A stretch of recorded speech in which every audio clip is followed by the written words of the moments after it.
तो आज हम एक ऐसी कहानी पर बात करने वाले हैं जो मोहब्बत के बारे में हमारे ख्यालात को एक नई दिशा देती है।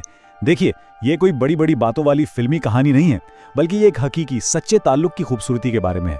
ये उन छोटे खामोश लम्हात को समझने की कोशिश है जो अक्सर बड़े वादों से कहीं ज्यादा गहरे होते हैं। तो कहानी शुरू होती है रात के गहरे अंधेरे में। एक शहर जो कभी नहीं सोता, लेकिन इस रात उस पर एक अजीब सी खामोशी छाई हुई थी। और यही खामोशी एक कैनवस की तरह है जिस पर दो जिंदगियां एक बिल्कुल नया रंग भरने वाली थी। और यही वो सवाल है जो हमें सीधा कहानी के दिल में ले जाता है। भाई, जब दुनिया का सारा शोर थम जाता है तभी तो असल कहानियां सामने आती हैं, है ना? वो कहानियां जो अक्सर नजर नहीं आती लेकिन दिल पर बहुत गहरा असर छोड़ जाती हैं। तो यहाँ से शुरू होती है ज़ैन और महर की कहानी, एक खैर मुतवक्के मुलाकात से। एक ऐसी मुलाकात जो रात की तन्हाई में ऐसा महसूस होता है जैसे किस्मत ने खुद लिखी हो। ज़ैन, जो अपनी ही सोचों में गुम था, अचानक रुक गया। क्यों? क्योंकि उसने स्ट्रीट लैंप की मध्यम सी रोशनी में एक लड़की को खड़े देखा। वो मंजर किसी ड्रामे जैसा नहीं था, बल्कि एक पुरसुकून खूबसूरत पेंटिंग जैसा लग रहा था। और फिर रात की इस खामोशी को एक बहुत ही सादा से सवाल ने तोड़ दिया। उस सवाल में कोई बनावट नहीं थी, कोई दिखावा नहीं था, सिर्फ एक खालिस फिक्र का लम्हा। और यही चीज, यही सादगी और खुलूस इनके ताल्लुक की बुनियाद बनी। जरा सोचिए, इस एक लम्हे में दोनों अपने अपनी दुनिया में बिल्कुल अकेले थे। एक तरफ ज़ैन था अपने ख्यालात में उलझा हुआ, और दूसरी तरफ महर जो किसी का इंतजार कर रही थी। इनका मिलना सिर्फ एक इत्तेफाक नहीं था, ये तो जैसे दो तन्हा रूहों का एक पुरसुकून मिलाप था। और महर का ये हल्का फुल्का जवाब, इसने फौरन ही माहौल की सारी संजीदगी खत्म कर दी।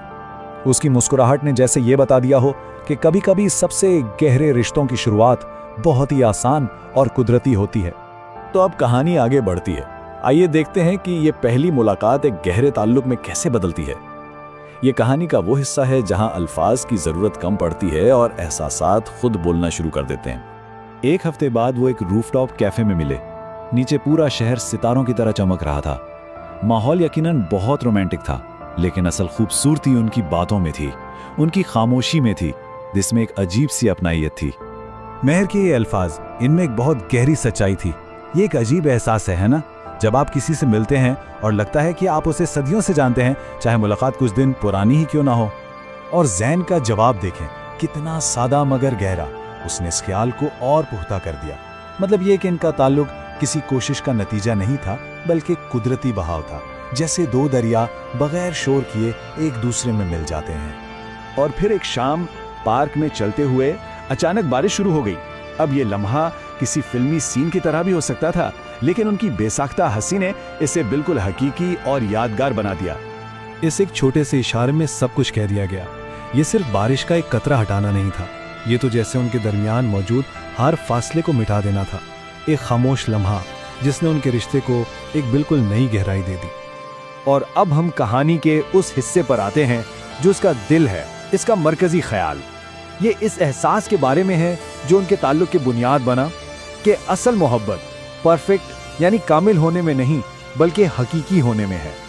तो बात यह है, एक तरफ मोहब्बत का वो तस्वर है जो हमें कहानी और फिल्मों में दिखाया जाता है, बहुत शानदार, बड़े बड़े काम, बिल्कुल परफेक्ट। और दूसरी तरफ वो हकीकत है जो ज़ैन और महर ने महसूस की, बिल्कुल असली, सादा और छोटे छोटे मगर बहुत बामानी लम्हात से भरी हुई। ज़ैन का ये इतराफ ये कहानी का सबसे अहम मोड़ है। ये वो लम्हा है जहां उसे मोहब्बत की असल हकीकत समझ आती है कि मोहब्बत किसी ख्याली कमाल में नहीं, बल्कि एक दूसरे की असलियत को कबूल करने में है। और महर का ये जवाब, उसने जैसे इस बात पर मुहर लगा दी हो। ये दो लोगों की कहानी है जिन्होंने मिलकर ये सीखा कि एक दूसरे को खामियों और खूबियों सबके साथ कबूल करना ही असल मोहब्बत की खूबसूरती है। तो अब सवाल ये पैदा होता है कि आगे क्या हुआ? जब रोमांस की वो पहली शिद्दत थोड़ी कम हो जाती है तो पीछे क्या बचता है? कहानी का आखिरी हिस्सा हमें यही बताता है। नहीं, उनकी जिंदगी किसी परियों की कहानी जैसी नहीं बनी। और सच पूछें तो यही इस रिश्ते की सबसे बड़ी ताकत थी। वो एक हकीकत थी जिसमें अच्छे दिन भी थे और बुरे दिन भी। देखिए, इनकी जिंदगी में मसरूफियत भी थी, कभी कभी छोटी मोटी नोक झोंक भी होती थी, और रोजमर्रा के आम काम भी। लेकिन ये सारी चीजें इनके रिश्ते की हकीकत का हिस्सा थीं, जो इसे मजीद मजबूत बना रही थीं। और दिन भर की तमाम थकन और चैलेंजेस के बाद हर रात वो एक दूसरे में सुकून ढूंढते थे। उनका ताल्लुक उनका वो ठिकाना था जहां वो दुनिया की हर परेशानी से दूर होकर सिर्फ एक दूसरे के हो जाते थे। और आखिर में कहानी हमें यही सिखाती है कि मोहब्बत शायद यही है। ये बड़े बड़े वाकयात का नाम नहीं, बल्कि इस एक शख्स को तलाश करने का नाम है जिसकी मौजूदगी में आपकी खामोशी भी गुफ्तगू से ज़्यादा खूबसूरत लगने लगे, जो आपके आम से लम्हात को भी मुकम्मल और ख़ास बना दे।